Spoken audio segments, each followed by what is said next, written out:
There's no feeling more intense than starting over. If you deleted your homework the day before it was due, as I have, or if you left your wallet at home and you have to go back after spending an hour in the commute. If you won some money at the casino and then put all your winnings on red but it came up black.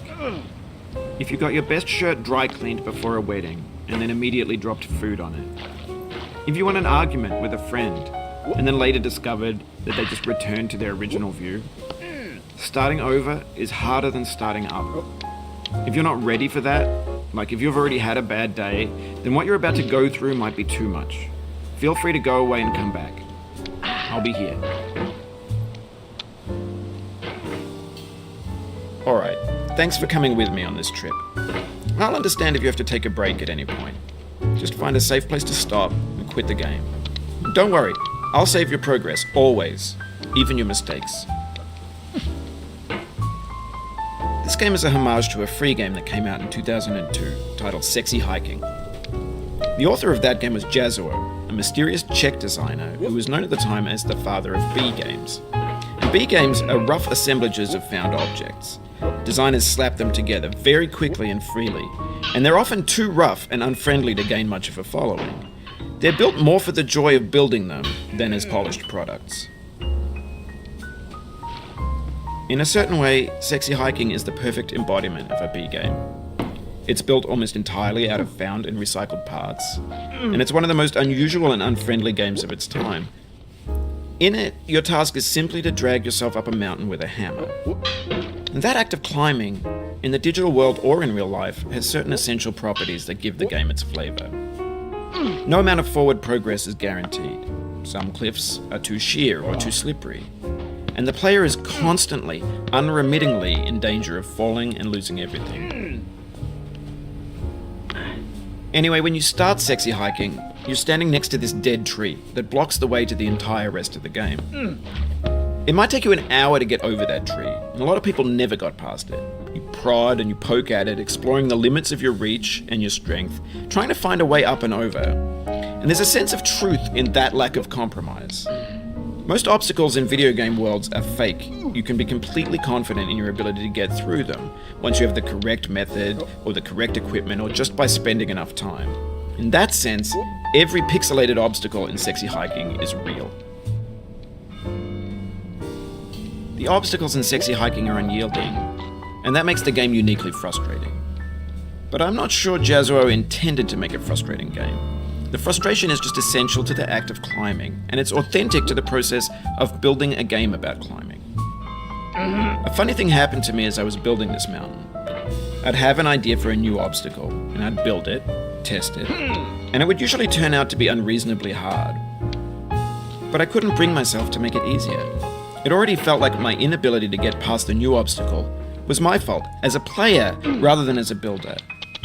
Imaginary mountains build themselves from our efforts to climb them, and it's our repeated attempts to reach the summit that turns those mountains into something real.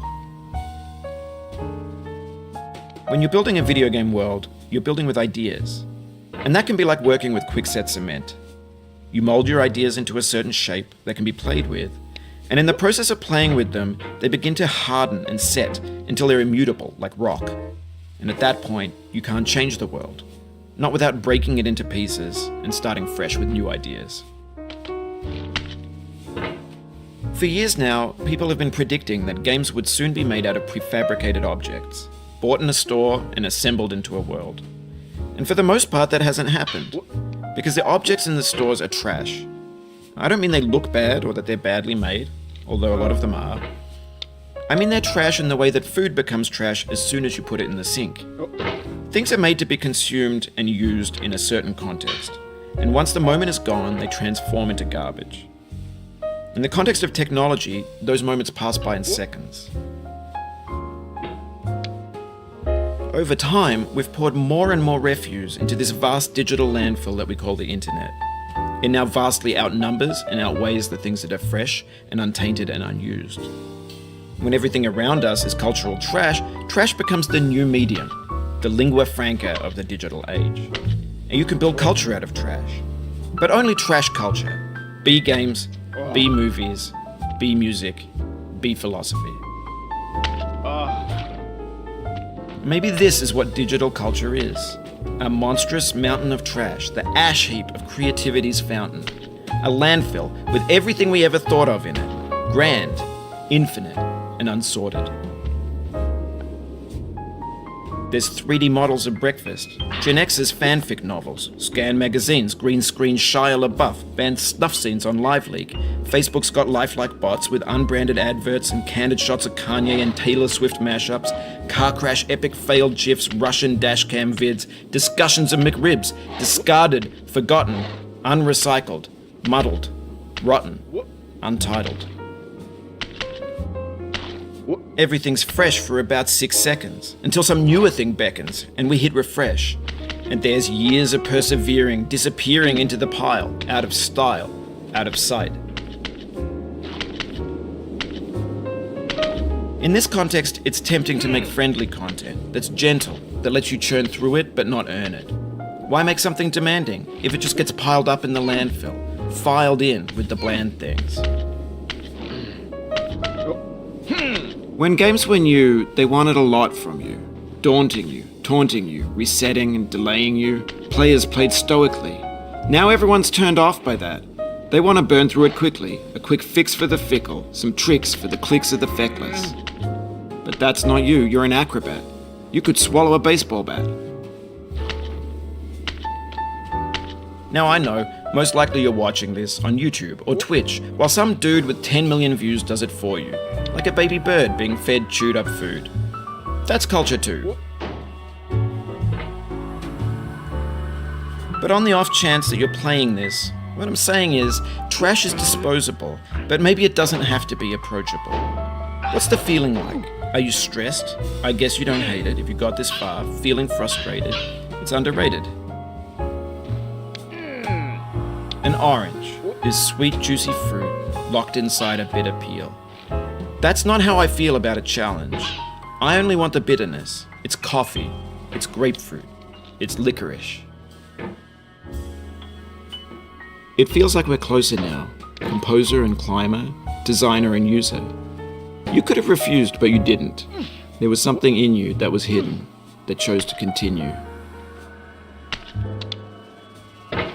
It means a lot to me that you've come this far, endured this much. Every wisecrack, every insensitivity, every setback you've forgiven me is a kingly gift that you've given me. We have the same taste, you and I. It's not ambition, it's ambition's opposite. An obdurate mission to taste defeat. You'll feel bad if you win, so I put this snake in for you. Have you thought about who you are in this? Are you the man in the pot, Diogenes? Are you his hand? Are you the top of his hammer? I think not. Where your hand moves, the hammer may not follow, nor the man, nor the man's hand. In this you're his will, his intent, the embodied resolve in his uphill ascent.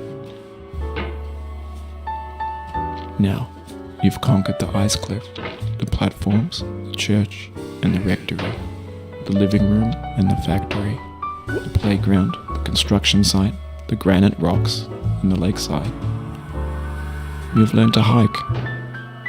There's no way left to go but up, and in a moment I'll shut up. But let me say, I'm glad you came.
dedicate this game to you, the one who came this far.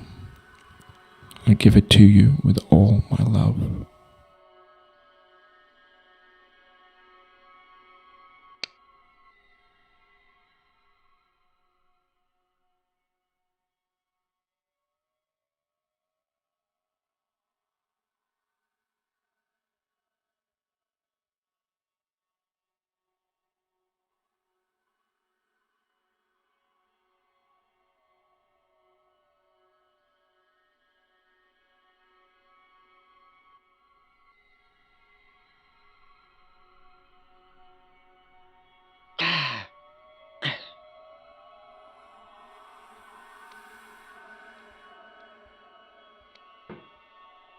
What?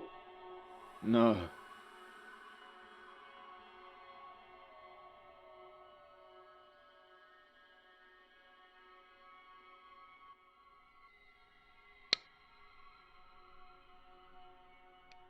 Ah. What? Ah.